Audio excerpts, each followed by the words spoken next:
आपको important questions दे रही हूँ मैथ्स 4 के। आज मैं लेने जा रही हूँ यूनिट 2 और यूनिट 2 है आपकी एप्लीकेशन ऑफ पीटीई। आपके सिलेबस की मोस्ट इम्पॉर्टेंट यूनिट है कि अगर कोई स्टूडेंट अपनी बैक क्लियर करना चाहता है तो वो यूनिट 2 को बहुत अच्छे से प्रिपेयर कर ले, क्योंकि सारे क्वेश्चंस के सॉल्यूशन फिक्स्ड टाइप है।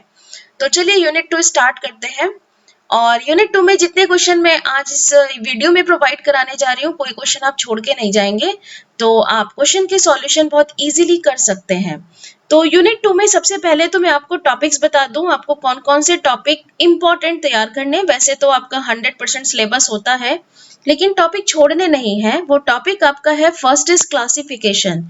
ये जो क्लासिफिकेशन है ये हर बार एग्जाम में पूछा जा रहा है, क्लासिफिकेशन ऑफ पीडीई, जहां पर आप उसका नेचर बताते हैं कि पैराबोलिक है, इलिप्टिक है या हाइपरबोलिक है, जो only B square minus 4ac पर ही डिपेंड है। और हर बार क्वेश्चन का जो वेटेज है वो 2 मार्क्स है। तो अगर 2 मार्क्स में इतना सिंपल क्वेश्चन आ रहा है तो वहां से स्कोर करिए। इसके बाद क्लासिफिकेशन के बाद आप जो प्रिपेयर करेंगे वो है सेपरेशन ऑफ वेरिएबल। और सेपरेशन ऑफ वेरिएबल के क्वेश्चन आपको डेफिनेटली पूछे जाते हैं, और सेपरेशन ऑफ वेरिएबल का इस बार भी क्वेश्चन पूछा गया है और ये को जाता है आपका 10 मार्क्स में। सेपरेशन ऑफ वेरिएबल के बाद आप स्टार्ट करेंगे वन डायमेंशनल वेव इक्वेशन। इसके बाद आप टॉपिक प्रिपेयर करेंगे वन डायमेंशनल हीट इक्वेशन, और इसके बाद आप प्रिपेयर कर रहे हैं लैपलेस इक्वेशन। इसी सीक्वेंस में आप अपने टॉपिक को प्रिपेयर करिएगा जिस सीक्वेंस में मैं आपको दे रही हूँ। यहां से question 10 marks.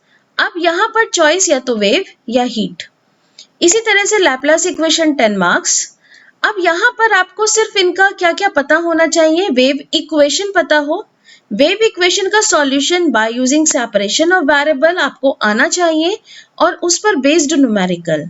Similar way heat equation आपको याद हो, इसका solution by using separation of variable and numerical. Heat equation में अपने आप 3 टाइप के क्वेश्चन हैं, आप तीनों टाइप का एक एक क्वेश्चन कर लीजिए, आप कोई भी क्वेश्चन कर पाएंगे। लैपलेस इक्वेशन में आपको इक्वेशन याद होनी चाहिए, उसका सॉल्यूशन आपको by using separation of variable करना आना चाहिए, और जो क्वेश्चन में कंडीशन दी गई है उसके अकॉर्डिंग काम करना आना चाहिए। तो इस तरीके से आप काम करेंगे। अब आप इसमें किस तरह से लर्न करना स्टार्ट करें। सबसे पहले तो सेपरेशन ऑफ वेरिएबल कैसे किया जाता है ये सीखें, 1 और 2 क्वेश्चंस करके देखें, सफिशिएंट है। इसके बाद आपका जो फर्स्ट प्रायोरिटी है वो है wave and heat. Wave and heat इसी सीक्वेंस में तैयार करिए और इसके बाद तैयार करिए लैपलेस। तो यहां से आप ये मान के चलिए ये अकेला यूनिट आपको 22 मार्क्स प्रोवाइड करा देगा। Section B, section C, section A अकेला 22। और अगर आप जहां तक भी क्वेश्चन इसके कर पाए वो करिए, क्योंकि सारे क्वेश्चन सेम है, लास्ट 2-3 स्टेप सिर्फ चेंज होंगे, बाकी सॉल्यूशन सेम है। तो चलिए स्टार्ट करते हैं। स्क्रीनशॉट लेते जाइएगा इंपॉर्टेंट क्वेश्चंस के, और कोई क्वेश्चन आप छोड़ के नहीं जा रहे हैं। यहाँ से जितने भी क्वेश्चन मैं आज आपको दे रही हूँ, यहाँ पर हम सबसे पहले इस स्लाइड के अंदर मैंने 2 मार्क्स के क्वेश्चन डाल दिए हैं जो सिंपल यहाँ पूछ लिए जाते हैं। ये आपके पास 2 मार्क्स के हैं, इक्वेशंस याद होने चाहिए। और ये क्वेश्चन है आपके पास क्लासिफिकेशन, तो ये क्वेश्चन आप क्लासिफिकेशन के कर लें, आपकी चॉइस है, सारे करें, 1 या 2 करके देखें। मेरे अकॉर्डिंग ये जो लास्ट में क्वेश्चन नंबर 10 लिखा है इसे करके देखें, ये अलग टाइप है।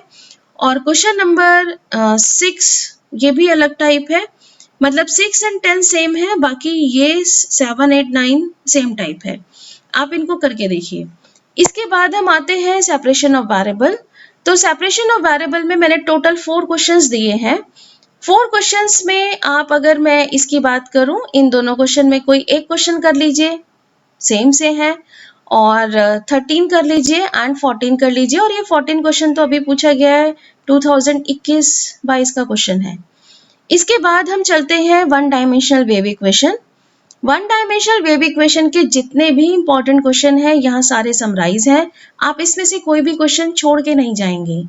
इसका 16th और 17th question most important question है, जो डायरेक्ट क्वेश्चन होता है, और आप इसके आंसर्स डायरेक्टली कंपैरिजन से निकालते हैं। जिस बच्चे ने किया है वो मेरी बात समझ रहा होगा कि मैं कहाँ कह रही हूँ, लास्ट स्टेप में आके कंपैरिजन से आंसर आ जाता है। इसके बाद क्वेश्चन नंबर 18, यहाँ पर लास्ट में आपको आंसर्स निकालने के लिए फॉरियर अप्लाई करना होगा। तो फॉरियर से क्वेश्चन पूछ लिए जाते हैं, और 19-20 ये भी डायरेक्टली कंपैरिजन के क्वेश्चन है, आप इजीली कर सकते हैं। तो 16, 17, 19, 20 जो भी आपका मन करे आप उसमें से क्वेश्चन कर लें, लेकिन 16, 17 बहुत अच्छे से कर लें। नेक्स्ट आते हैं one dimensional heat equation. One dimensional heat equation में 3 टाइप के क्वेश्चन हैं, जिसमें 2 टाइप मोस्ट इंपॉर्टेंट है। 21, 22, 23 ये सेम टाइप का क्वेश्चन है, सिर्फ इनिशियल कंडीशन चेंज की गई है। क्वेश्चन नंबर 21 यहाँ पर लास्ट में आंसर बाय यूजिंग फॉरियर निकलेगा। 22 लास्ट का आंसर यहाँ पर बाय यूजिंग कंपैरिजन, सीधा सीधा क्वेश्चन है। 23 फिर से आपके पास फॉरियर अप्लाई करना होगा। एक टाइप के क्वेश्चन तो ये है।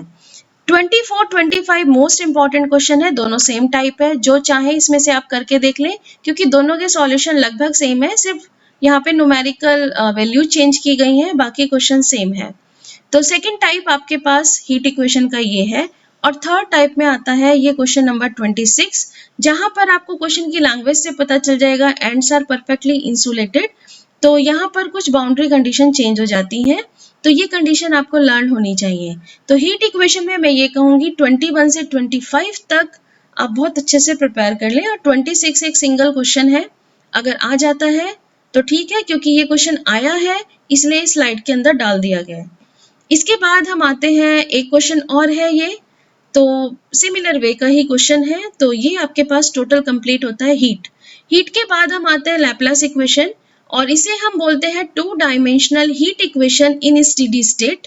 तो इस नाम से भी क्वेश्चन पूछ लिए जाते हैं, और ये इसके टोटल 4 क्वेश्चंस जो मैंने यहाँ डाले हैं स्लाइड में, ये टोटल 4 क्वेश्चंस हैं जो इसके इंपॉर्टेंट है। तो 28, 29 सेम टाइप, कोई एक करके देख लें। 30 बाउंड्री कंडीशन चेंज हुई है, तो यहाँ सॉल्यूशन थोड़ा चेंज होगा। और 31 यहाँ पर लास्ट में सॉल्यूशन निकालने के लिए फॉरियर अप्लाई करना होगा।